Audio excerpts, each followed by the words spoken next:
جب کبھی خون کے رشتے دل دکھائیں تو حضرت یوسف علیہ السلام کو یاد کر لینا، جن کے بھائیوں نے انہیں کنویں میں پھینک دیا تھا۔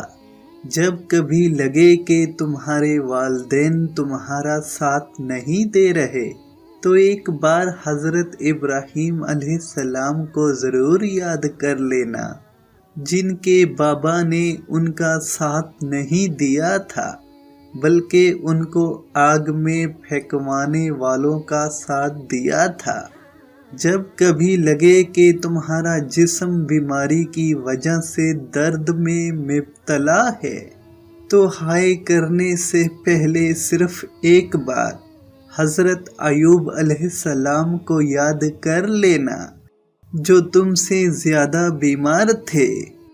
جب کبھی کسی مصیبت یا پریشانی میں مبتلا ہو تو شکوہ کرنے سے پہلے حضرت یونس علیہ السلام کو ضرور یاد کر لینا، جو مچھلی کے پیٹ میں رہے اور وہ پریشانی تمہاری پریشانیوں سے زیادہ بڑی تھی۔ اگر کبھی جھوٹا الزام لگ جائے یا بہتان لگ جائے تو ایک بار حضرت عائشہ رضی اللہ تعالی عنہا کو ضرور یاد کر لینا۔ اگر کبھی لگے کہ اکیلے رہ گئے ہو تو ایک بار اپنے بابا آدم کو یاد کر لینا، جن کو اللہ تعالی نے اکیلے پیدا کیا تھا اور پھر ان کو ساتھی عطا کیا، تو تم نا امید نہ ہونا، تمہارا بھی کوئی ساتھی ضرور بنے گا۔ اگر کبھی اللہ کے کسی حکم کی سمجھ نہ آ رہی ہو تو اس وقت نوح علیہ السلام کو یاد کر لینا، جنہوں نے بغیر کوئی سوال کیے کشتی بنائی تھی، پھر اللہ کے حکم کو مانا تھا تو تم بھی ماننا۔ اور اگر کبھی تمہارے اپنے ہی رشتہ دار اور دوست تمہارا مذاق اڑائیں تو نبیوں کے سردار محمد صلی اللہ علیہ وسلم کو یاد کر لینا۔ آج مسلمان دنیا میں مار اس وجہ سے کھا رہا ہے کہ دین کی محنت نہ ہونے کی وجہ سے ہم مسلمانوں کی عزت، ذلت، کامیابی، ناکامی کے معیار بدل گئے ہیں۔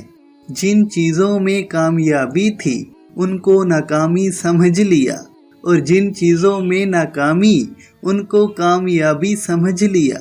ہمارے رہنما، ہمارے رہبر حضرت محمد مصطفیٰ صلی اللہ علیہ وسلم ہیں، جن کی زندگی میں ہی کامیابی ہے، لیکن دین کی محنت نہ ہونے کی وجہ سے ہم ذہنی غلام بن گئے ہیں۔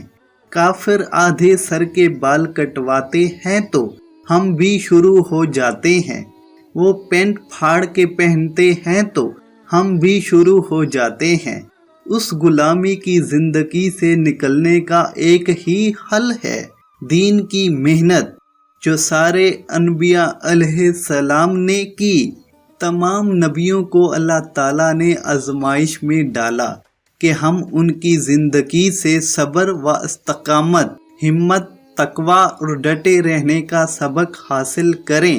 اپنے نبیوں کی زندگی کو اپنا رول ماڈل بنائیں، انہیں اپنا آئیڈیل بنائیں۔ امید ہے آپ ان باتوں پر ضرور عمل کریں گے۔ یہ ویڈیو اگر اچھی لگی ہو تو اس چینل کو لازمی سبسکرائب کر کے ہمارے ساتھ جڑے رہیں۔ شکریہ۔